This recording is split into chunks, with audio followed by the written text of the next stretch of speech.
Now, it gives me great pleasure to introduce a friend, a colleague, a fellow upstart, Michael Green.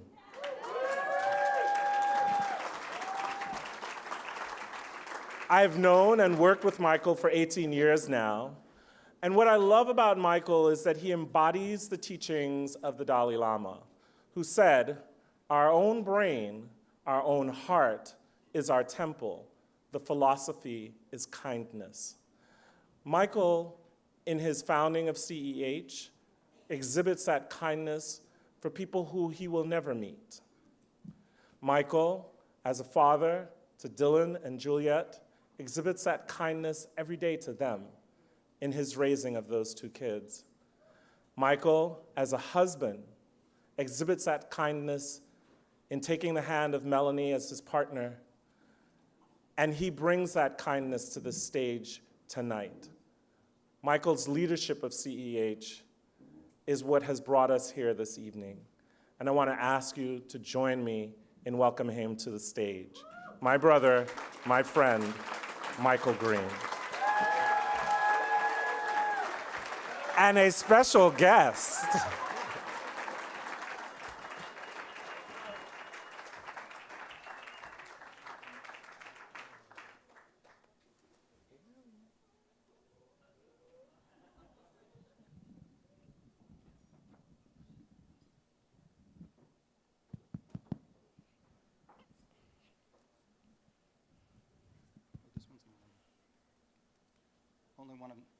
Only one of them's on.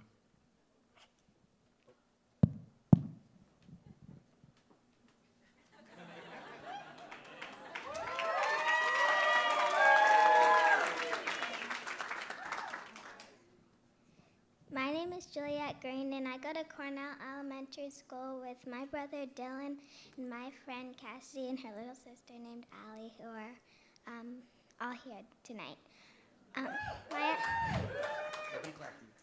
My audacious act for this evening is to come up here on this stage with my dad and thank you all for supporting CEH.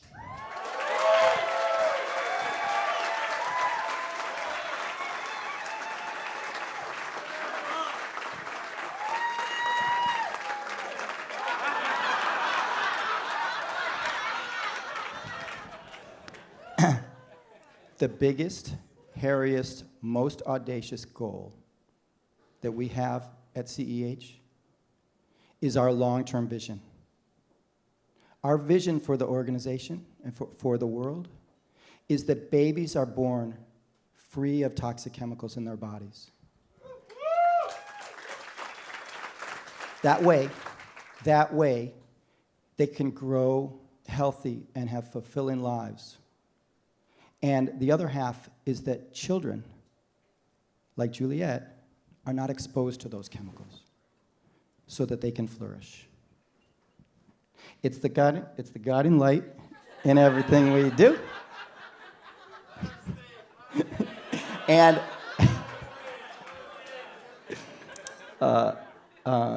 and think of it as our 50-year plan. And I realize some people like to yell, "Let Phil sing," and other people like to say, "Let Juliet speak."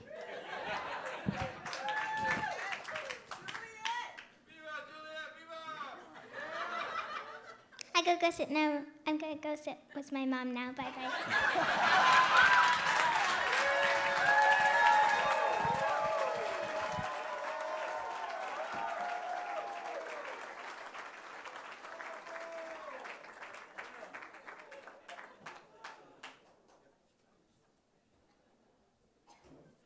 It's all downhill from here. For sure. That is most definitely for sure. All right. I have two direct supervisors. You just met one of them. Being grounded in the vision that I just described to you allows us to be active and effective and change the world even in this really unsettling political moment. Because it's hard right now. And the reason that is because we know who we are. And we know what we do. And we know why we do it. We might have to change our tactics because of things like messed up elections, but we know that the reason at our core that this organization exists is protect kids like Juliet and kids her age, and also Juliet's kids and kids of that generation that aren't even here yet. It's that vision that allows us to do what we're doing. And we do two things in the near term to accomplish that long-term 50-year goal. One is we challenge the government to do their job and protect us. And the other is when they don't do their job and protect us, we do their job to protect us. So right now, the White House is committed to dismantling the environmental and health protections that all of us in this room have worked so hard for a long time to help create. And it's our mission right now, it's our duty right now, to throw sand and monkey wrenches in the gears of that machine to make it not possible for them to do that. That's our job. Our job is to stop them in their tracks, and that's exactly what the Center for Environmental Health is doing right now. So I want to tell you two stories about that. I want to tell you a story about the work we're doing to get the government to do their job, and I want to tell you a story about what we're doing when the government's not doing their job. So the story about the government first. So there's a guy named Michael Dorsin, and he was nominated by the White House. Hold on, people over there at table number 12. Whatever.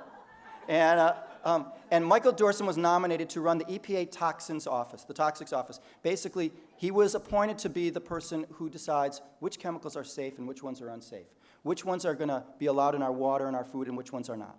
Now, Michael Dorsin should not be confused with the CEH board member, Michael Dorsey. I told you, table 11, you were going to get your turn. Come on. Now, okay. If you were to nominate Michael Dorsey for the head of the Toxics Office at EPA, I would contend that that would be an excellent choice. Okay. Now, but that's not going to happen, at least not during this administration. But if you want a good deal on some solar panels, Michael Dorsey's the guy to talk to. Tell him I sent you. Ask for the CEH deal. Okay, so now Michael Dorsin, he's an expert. He is hired as an expert by Monsanto, by Dow, by DuPont, by the largest, biggest, baddest chemical companies in the world. And what I would contend is his expertise, why he's an expert hired by them. His expertise is to manipulate science so that these companies can convince regulators and politicians and judges when they're sued that their chemicals wouldn't hurt a fly. That's his job. And so if appointed to be the top person in the government to decide which chemicals are safe and unsafe, that would be a problem. That would be a problem of epic proportions. And it would make it very difficult for us to protect Juliet and her brother Dylan and all the kids that you love from toxic chemicals in their food and their air and their water. So at CEH, we said, we can't let that happen. Partly because if Michael Dorsin was in that position, the government would most definitely not be doing their job to protect our health. So there were some other groups that, environmental groups, who were hesitant to invest their staff and money resources to try to stop him. And it was completely reasonable why they were thinking that. They were thinking that because no nominee had been stopped yet at the Senate level. Not one. Everyone had gone through. Betsy DeVos. They had all gone through. So, sorry. That's actually not in the speech, but I just couldn't. But we were clear. We were clear. So our extremely audacious National Policy Director, Ansha Miller, who I know is somewhere in this room, don't know where. Oh, there she is. She raised up her hand.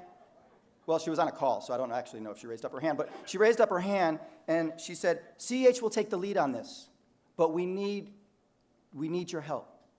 And so with that bold statement, other groups said, okay, we're in. We'll back you up on that. Now, ANCHA's based in North Carolina, and what we needed was we needed 3 Republicans to flip in order to stop this guy. But we only had 1 likely candidate. So how's that going to happen? And then as we started to do the work, what we discovered was it's possible the other 2 might be in North Carolina. And here's why. They're very conservative senators, but in North Carolina, there are a lot of Marines who are really pissed off at Michael Dorsey. They don't know Michael Dorsey, but they're really pissed off at Michael Dorsey. And the reason they are is because there's a chemical in the largest Marine base in the country, in North Carolina, that had contaminated their groundwater and contaminated the drinking water. And so a lot of Marines and their kids got sick. And Michael Dorsey had vouched for that chemical in the regulatory process. So they were mad at him.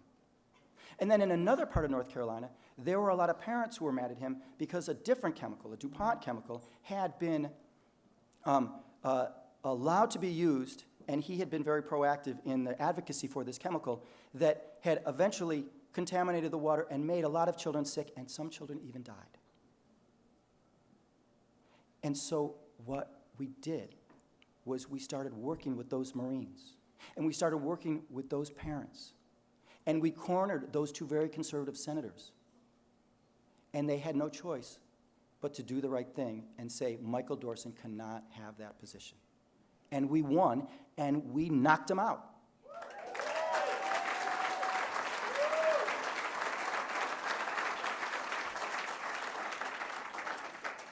That's my story about trying to get the government to do their job. And now they're just going to be slower, and they're going to be able to implement fewer of their petrochemical-induced acts. My other story is around when we have to do the government's job. So I want to talk about toxic chemicals in our food, and our kids' food especially. So I just signed an agreement recently with the largest French fry manufacturer in the country. And what the agreement says is they have to change the process, the way they make the French fries, by just a little bit so that they don't create carcinogens when they cook the potatoes. So what does that mean? That means they knew all along they were having carcinogens in the French fries, but they didn't do anything until we sued them and made them stop. That's pathetic. So this is the spot in my speech where I was actually going to go on a little rant about just kind of explain what hormone-mimicking chemicals are and why they're bad for you and all of that. And I described that part of the speech to a couple staff people, and they kind of went like this. And then I got this nickname in the office for a little while, the professor, and that wasn't okay with me, so I'm not going to tell you that part. I'm just going to say that we're going to take on 2 very specific pesticides in our kids' food: glyphosate and chlorpyrifos.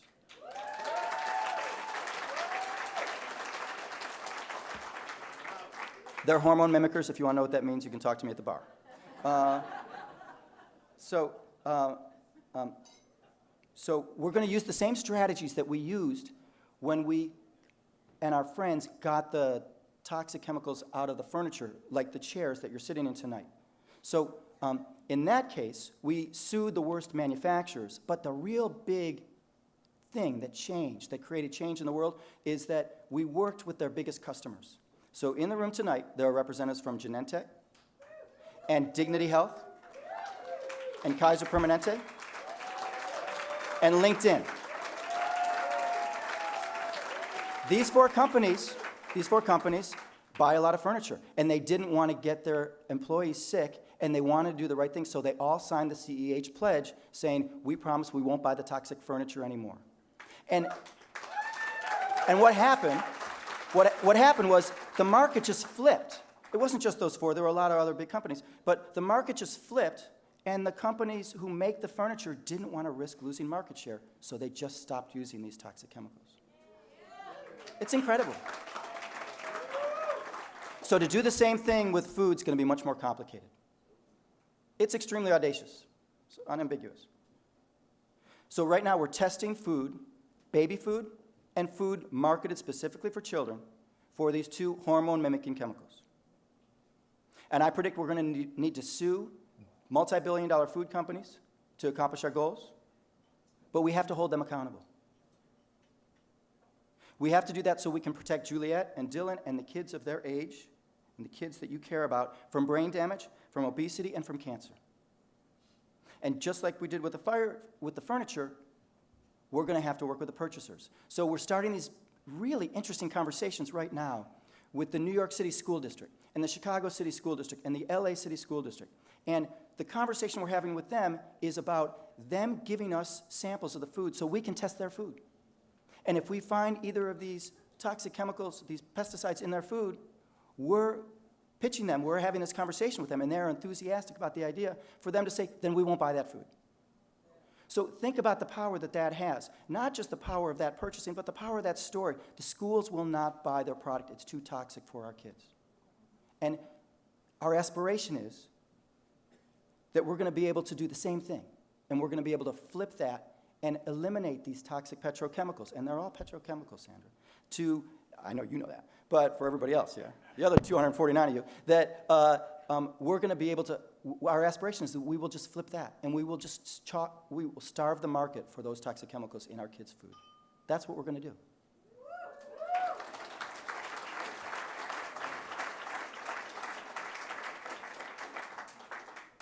So I have two things I'm hoping you're going to take away from this evening.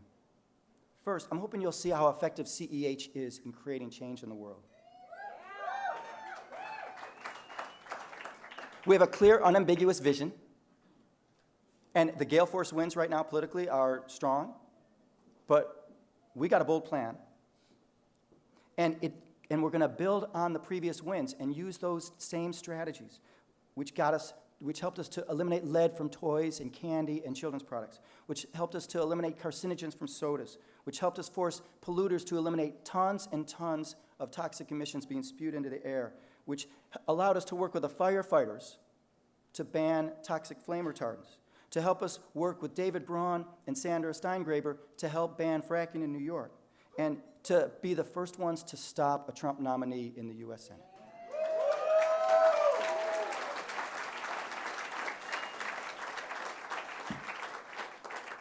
So that's the first thing I'm hoping you'll walk away with. The second thing I'm hoping you'll walk away with is that many of you have already made generous donations to CEH in the past, and what I want is for you to feel great about your philanthropic investment in our work. I want you to feel like that's a really good buy, because they're creating real change in the world, because we accomplish these things with you. And I want to thank you for bringing us this far. So here's my challenge to you. Be audacious tonight. Be audacious like Andrew Gillum, who got sued, personally sued, by the NRA in one of the most conservative parts of this country. And he chose to fight back. And then he beat the NRA in court.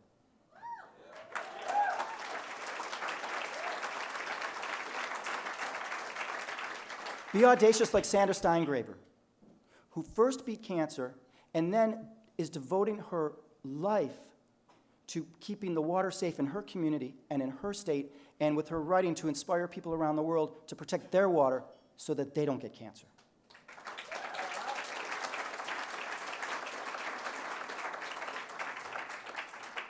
Come with us. Draw a line in the sand.